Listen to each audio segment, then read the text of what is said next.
My name is Daniel Adibi, and I am your host for Our World 101, the show in which we discuss complicated, real-world events and issues to bridge people together. Today, in light of Asian American and Pacific Islander Heritage Month, our topic is about activism in the AAPI community. AAPI Month was originally known as Asian American Heritage Week, before later being extended to a month in 1992. May was chosen as AAPI Month because it was the month in which the first Japanese immigrants came to the United States, and also the month of completion of the Transcontinental Railroad, which contained a large Asian American workforce. AAPI Month aims to celebrate the accomplishments and contributions of Asian and Pacific Islander Americans. Recently, we have seen an uptick in anti-Asian American sentiment, especially after the COVID-19 pandemic, as reflected by the increase in hate crimes such as the Atlanta spa shooting. However, this racist sentiment has been around for a long time, such as in the Chinese massacre of 1871, in which a mob murdered 19 Chinese residents in Los Angeles Chinatown, the Chinese Exclusion Act of 1882, and the Japanese internment camps in World War II. In addition, microaggressions and other forms of racism have been and still are commonplace. Today, many people are taking steps to combat this racism. One such person is Zhou, a senior at Princeton Day School who is the founder and executive director of the Hear Our Voices magazine. Since its start, the magazine has reached 15,000 readers and received the YEFA Creativity Award. The magazine is a student publication that aims to highlight Asian American stories to mitigate the bias, stereotypes, and racist sentiment towards the AAPI community. The magazine has also helped lobby for New Jersey Bill S. 4021, which advocates for education in AAPI history. So, Kyler, welcome to the show. We're really excited to have you here. Thank you, Daniel. It's great to be here. So, Kyler, obviously, we'll get to know you a little bit more during the interview. But before we start, can you just tell us a little bit about yourself? Yeah, man. You did a good job yourself. I'm the founder and executive director of Hear Our Voices magazine, which is a magazine that I started in the fall of 2020, right as we were experiencing and continue to experience an uptick in anti-Asian hate crimes. I'm a senior in Princeton Day School, and I'll be a student of Princeton University next fall, studying public policy. I also want to ask you a little bit about your role in AAPI activism. So what is your family's ethnic background, and how did your upbringing affect your desire to advocate for the AAPI community?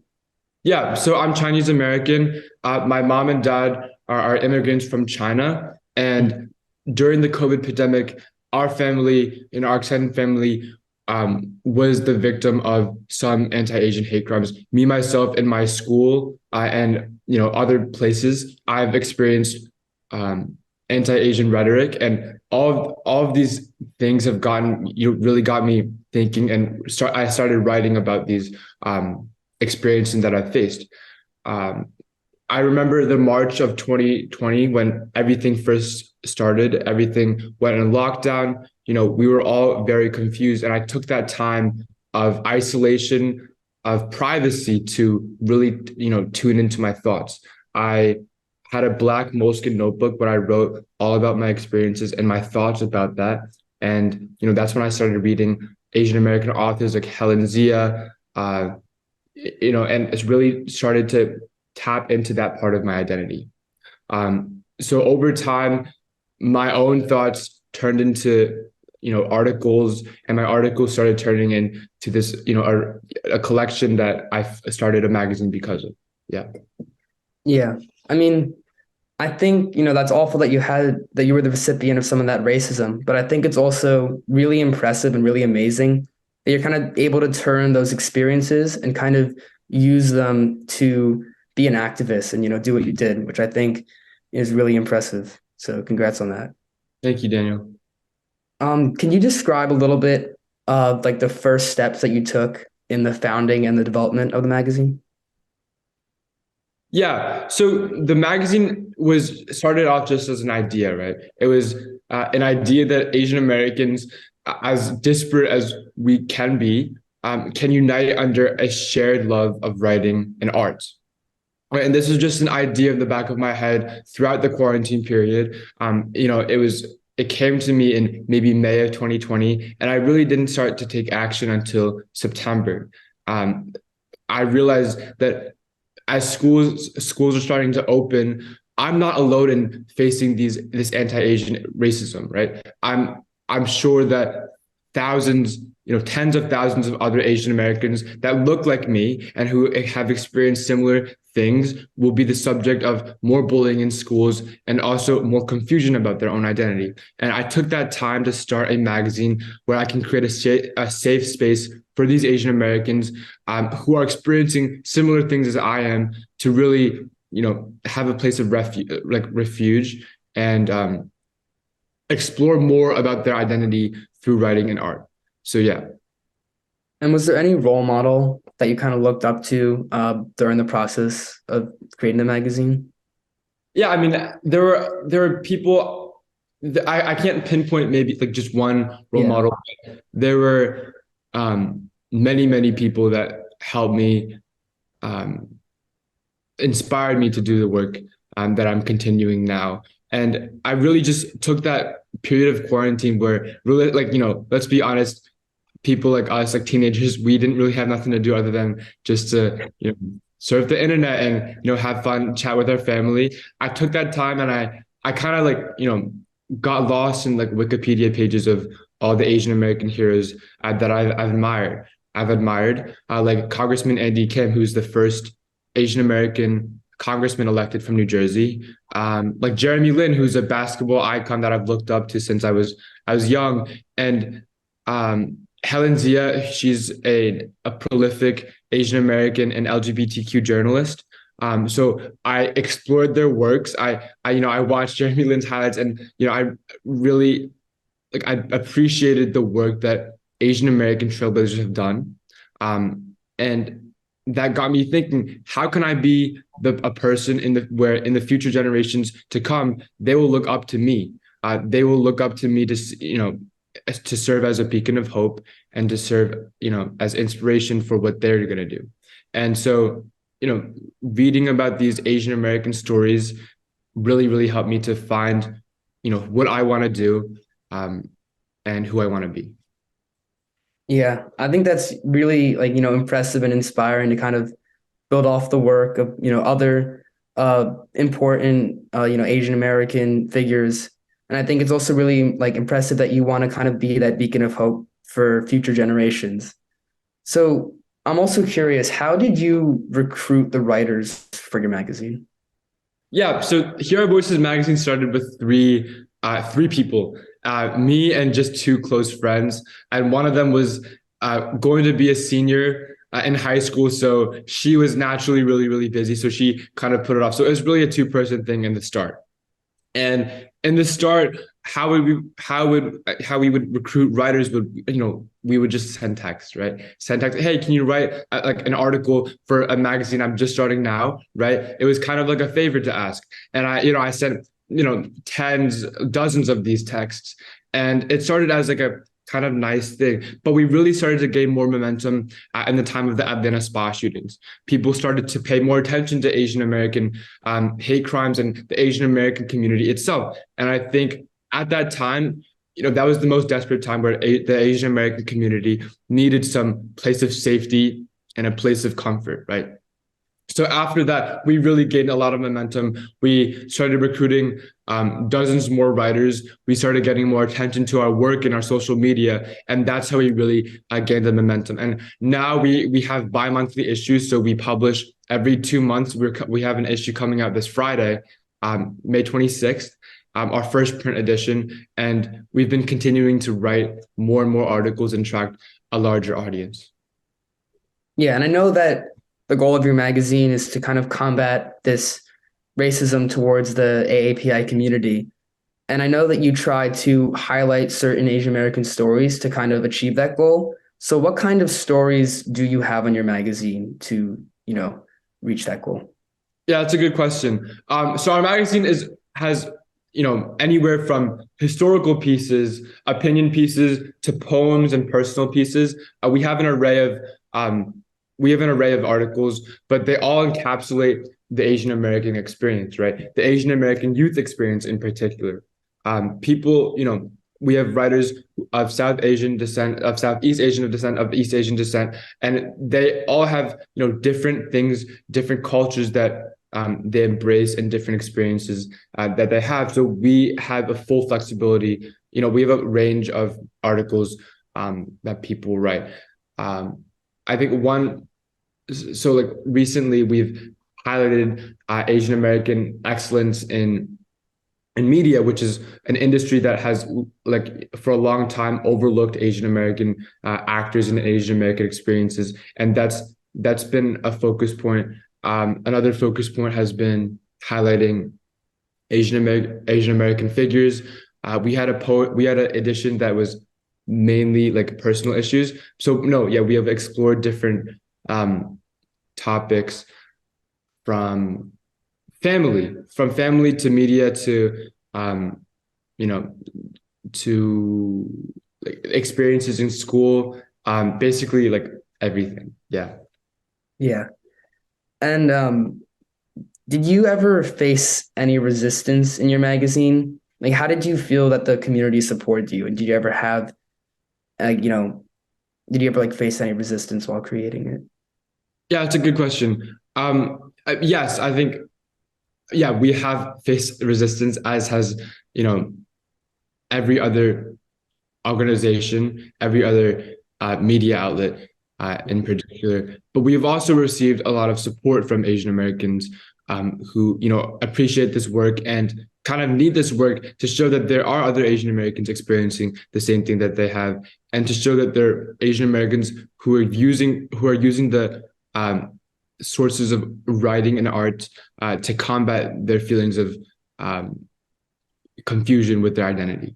But yeah, I mean, naturally, we've interviewed speakers, and we've come across some comments that it's everything. It's something expected, right? When you're releasing something important, you're naturally going to face backlash. But I think the magazine has treated this sign as something that it's a sign that we're doing good, right? When we receive these comments of hate, that is a sign that we are saying something important that resonates with people, but is also, naturally, some people may not like it. We've used these comments to, continue fighting for justice for the Asian American community, and to continue fighting for a more inclusive America for future generations. Yeah. And do you plan to continue running the magazine once you go to college next year? Or do you plan to pass it on to someone else, like pass on some of the responsibilities? Yeah, so Hero Voices, we've designed to be high school centric, right? Youth centric, specifically toward a high school audience. But yes, I will be continuing my role as a chair of Hero Voices. I won't be a day-to-day, I won't be tuning into the day-to-day operations part of the magazine. We're going to pass it on to our next editor-in-chief, Hannah Louie. She's an amazing editor from Tucson, Arizona. But yeah, I'm going to continue to oversee the magazine in college. Yes. And how will you apply what you've learned from creating this magazine to your future endeavors?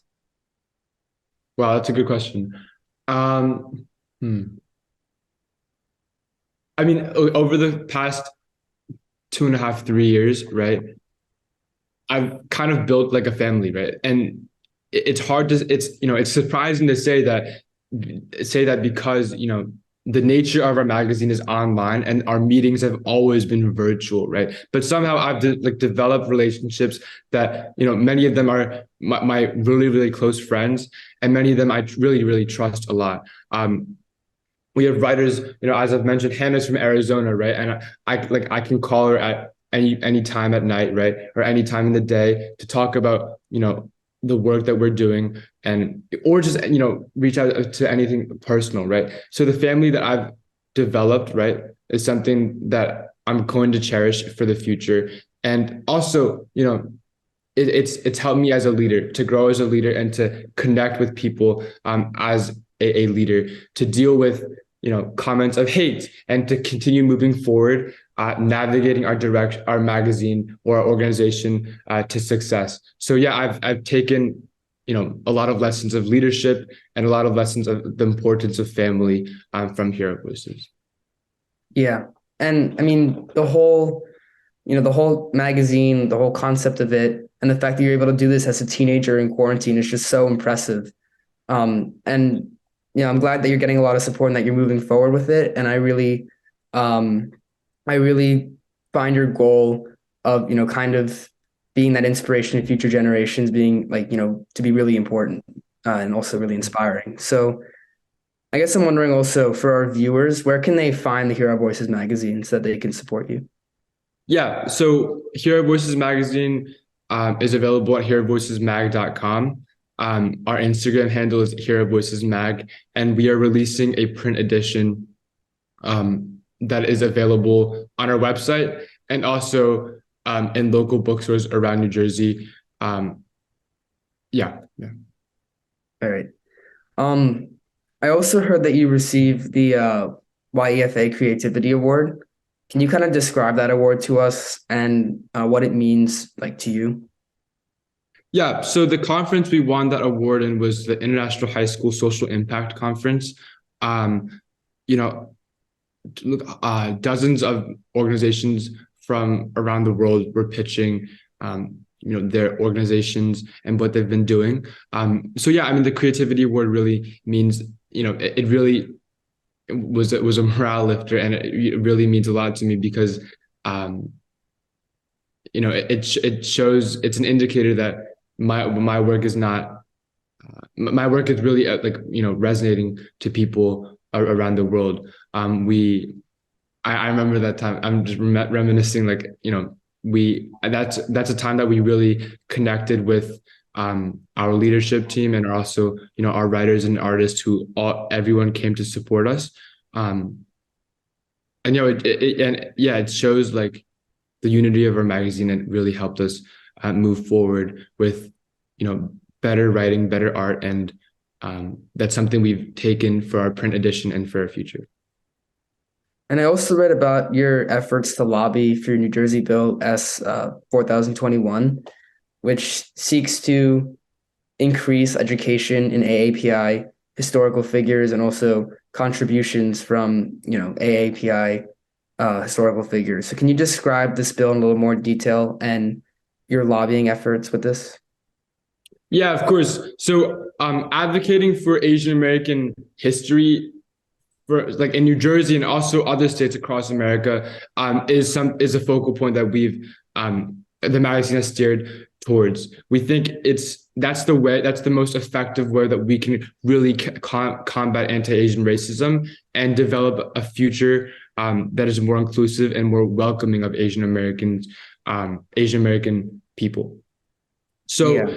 last year, we worked with grassroots organizations like Make Us Visible and other students, educators, parents from across the state to pass the second in the nation mandate on Asian American history in K-12 education. It's something that, in my experience and in many others' experiences, like they haven't really learned about in their time in middle school, elementary school, or high school, and we've since expanded our efforts to across the nation. Just a few weeks ago, I was in Minnesota advocating for an ethnic studies a bill that would really push for more Asian American history as well as the history of other ethnic groups. In Arizona, we also are advocating for history that is more inclusive in general, and also with respect to Asian Americans.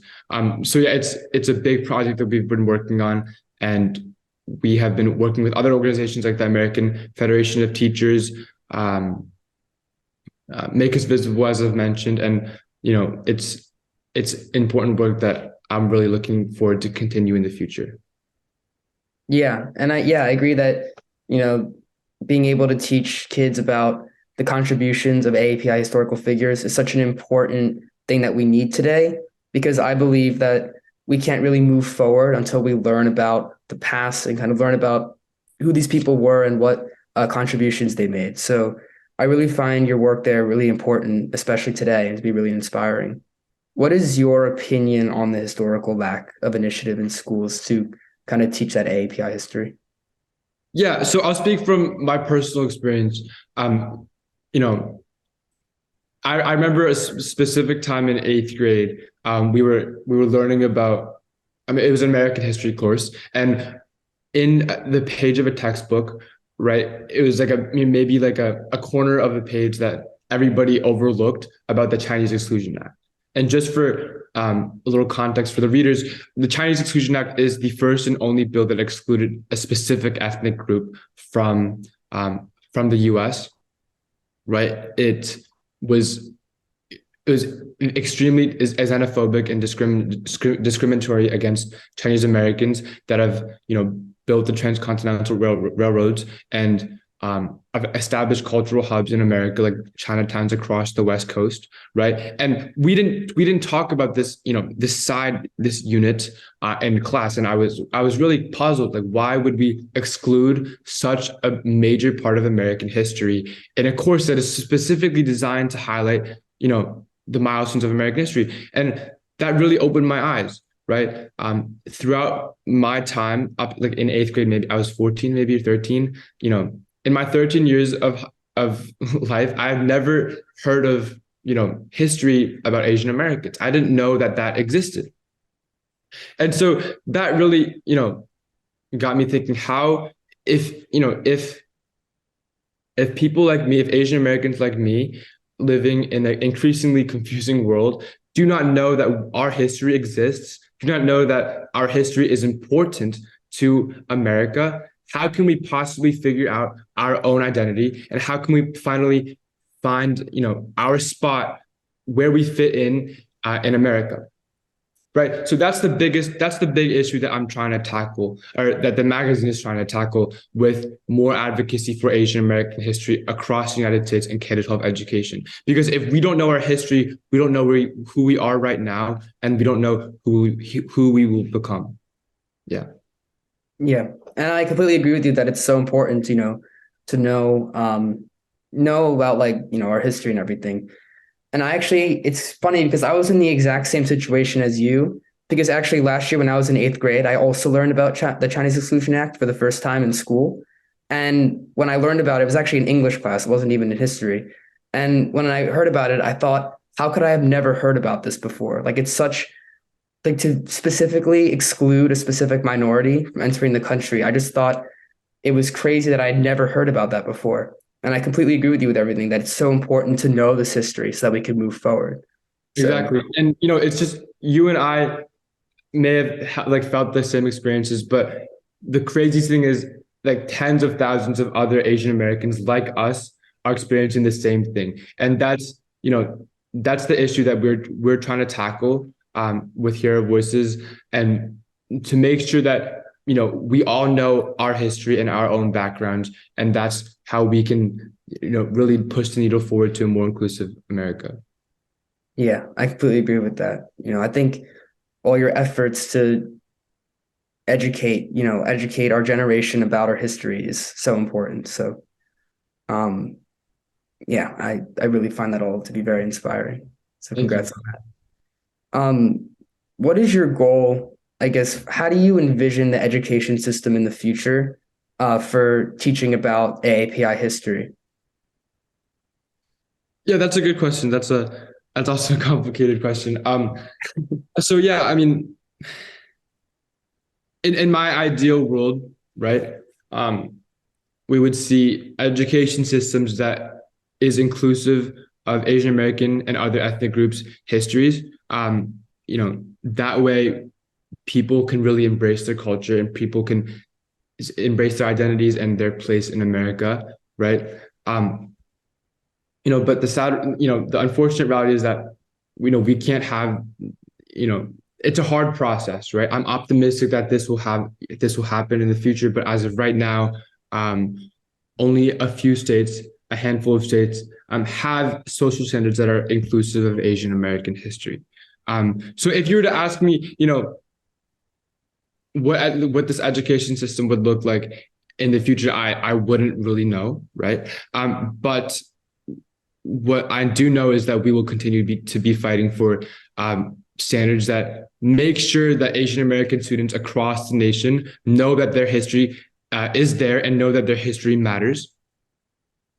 And over time, we're as we continue to work from state to state, go to state to pitch bills that are inclusive of Asian American history. We're hoping that we can develop more and more support and momentum so that in just a few years, the entire nation will have standards about Asian American history, and Asian American students will feel like they're really welcomed in America. And my last question for you is, do you have any advice for anybody who wants to make a change? I think that what you did where, you're a teenager in quarantine and you're able to see an issue and, you have such a big passion that you want to create this impact and create a legacy for future generations. It's all very inspiring. How do you think others can learn from your work? Yeah. Yeah, that's always a question that I've asked others when I've interviewed them.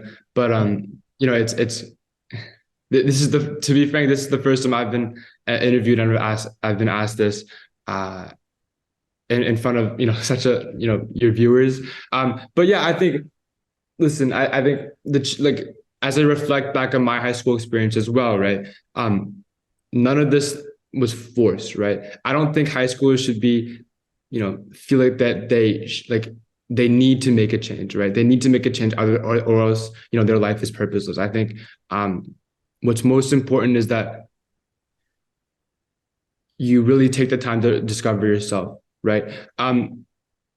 Quarantine was a tumultuous period, right? But yeah.